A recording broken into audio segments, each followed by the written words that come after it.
Permanent के interview चल रहे हैं विश्वविद्यालय में, लेकिन पिछले दिनों हंसराज कॉलेज का इंटरव्यू पोस्टपोन्ड हो गया।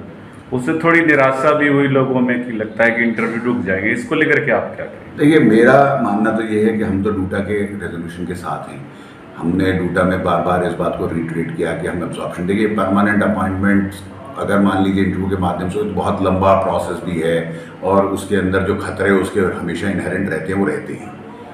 तो हमारी डिमांड तो आज भी हमारा मानना ये है कि देखिए इस तरह के कैंसिलेशन, इतना डिले, अभी भी आप देखिए 1 महीने से ज़्यादा हो गया, 1-2 इंटरव्यूज हो पाए हैं। अब इस स्पीड से अगर आप चलें तो मान लीजिए, हम तो ये पहले से ही कहते चले आ रहे हैं कि एब्जॉर्प्शन के वेरियस रीजंस में से, और रीज़न ज़्यादा स्ट्रांग है, लेकिन वन ऑफ द रीज़न ये भी है कि it will be a very long run process. इतना लंबा हमारा यहाँ पर मतलब गैप आया हुआ है और इतना बड़ा मेहनत टास्क है ये। अगर जिस माध्यम से यूनिवर्सिटी जाना चाह रही है, इस प्रोसेस को अचीव करना चाह रही है, तो सालों लग जाएंगे। उसमें तो और संख्या बढ़ती जाएगी है एडहॉक, तो एडहॉकिज्म तो कभी खत्म होगा ही नहीं। एडहॉकिज्म को खत्म करने का और न्याय देने का केवल एकमात्र तरीका बचा है, absorbing the existing ad hoc, following the BOPT guidelines on roster through one time regulation. ये हमारे हिसाब से एक ऐसा मैकेनिज्म है जिससे शिक्षा और शिक्षक दोनों में स्थिरता लाई जा सकती है दिल्ली विश्वविद्यालय के परिप्रेक्ष्य में। एनईपी और परमानेंट को लेकर के भी बहुत आपस में अंतर विरोध है। लोग कहते हैं कि अगर एनईपी लागू होगा तो परमानेंट टीचर्स, देखिए ये बात मैं मतलब इस तरह से नहीं मानता हूँ, क्योंकि ये कुछ बीच में राजनीति भी होती रहती है। लेकिन मेरा मानना ये है कि जब तक फेस टू फेस टीचिंग इन विश्वविद्यालयों में सशक्त रूप से ज़रूरत है, जिसकी ओर चलती रहेगी, विश्वविद्यालय के अंदर कोई भी विश्वविद्यालय हो उसमें परमानेंट अपॉइंटमेंट होते ही रहेंगे। और ऐसा कह देना, ये तो जब मैं आया था इस प्रोफेशन में तब से मैं सुनता हूँ कि अब इसके बाद परमानेंट अपॉइंटमेंट नहीं होंगे, लेकिन होते रहे। हाँ, बीच में कुछ समय नहीं हुए हैं और अभी भी बाकी विश्वविद्यालयों में और डिपार्टमेंट में तो चल ही रहे हैं ना, जहाँ पर कोई लोग काम नहीं कर रहे वहाँ तो ऐसा तो नहीं है कि कोई रोक है सरकार की तरफ से। अब कैसे करना कॉलेजों में, तो मैंने उसका तरीका बताया, क्योंकि लॉन्ग गैप है यहाँ पर। एडहॉकिज्म इतना व्यापक रूप ले चुका है कि उसको वन टाइम सोल्यूशन उसका जो हमने बताया एब्जॉर्प्शन का ही बनता है। तो रोस्टर में लगातार बदलाव हो रहा है, उससे भी जो लोग काम कर रहे हैं उनके भीतर जो है डर पैदा हो गया है।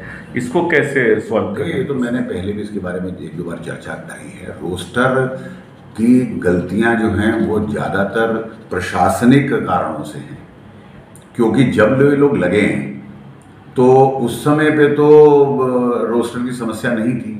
अब जिस ऑर्डर में वो लगे हैं उसी ऑर्डर के अंदर कॉलेजेस को चाहिए कि रोस्टर बना के भेजें। हाँ, एक समस्या जो नई आई है वो जब EWS जो इम्प्लीमेंटेशन हो रहा है, वो जब बैक डेट से हो रहा है, रेट्रोस्पेक्टिव इफेक्ट से हो रहा है, तो उसमें कुछ केवल UR की पोजीशंस पे इम्पैक्ट पड़ सकता था। उस के लिए एक तो हमारा ये कहना है सरकार से भी और कॉलेजेस से भी, गवर्निंग बॉडी से भी और वाइस चांसलर से भी, कि ये जो आप रेट्रोस्पेक्टिव इम्प्लीमेंटेशन कर रहे हैं ये गलत है। ये उस खुद और मतलब जो एक्ट है उसका वायलेशन है, जो ये कहता है कि ये रेट्रोस्पेक्टिव नहीं हो सकता।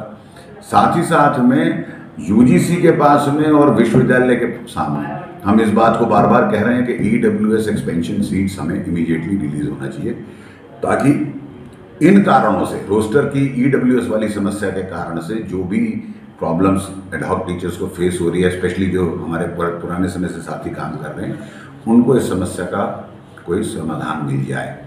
तो वहाँ पर ज़रूर मैं कहूँगा कि EWS वाली में एक समस्या है, और उसके लिए जब तक टीचिंग पोजीशंस नहीं मिलती हैं या रेट्रोस्पेक्टिव इम्प्लीमेंटेशन बंद नहीं होता, तो समस्या को टैकल करना थोड़ा मुश्किल है। लेकिन हम उसके लिए पूरी तरह प्रयास रखते हैं और उम्मीद है कि जल्द उसका भी कोई समाधान निकल आएगा। ऐसे में सर, क्या परमानेंट इंटरव्यू, मान लीजिए क्योंकि एब्जॉर्प्शन थ्रू परमानेंट इंटरव्यू भी होते हैं, तो क्या ये जारी रह पाएंगे अगर रोस्टर की समस्या बरकरार रहेगी? मुझे फिर इसमें मतलब कहना, मैं इसके ऊपर डायरेक्ट कमेंट तो नहीं करना चाहता, क्योंकि हमारी डिमांड ही एब्जॉर्प्शन है, मैं तो उस पर ज़्यादा बोलना नहीं चाहता।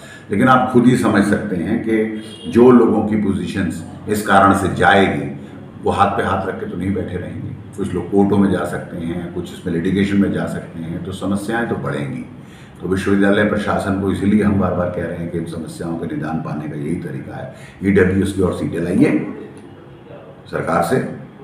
हम भी प्रयास कर रहे हैं, यूनिवर्सिटी प्रशासन का भी एक दायित्व बनता है कि वो जो EWS एक्सपेंशन की जो एडिशनल वर्कलोड की सीटें बनी हैं वो UGC और मिनिस्ट्री से सेंक्शन करवाए, और साथ ही साथ जो है एब्जॉर्प्शन के ऊपर भी वो बात करें और इस समस्या का एक बार सलूशन ढूंढें।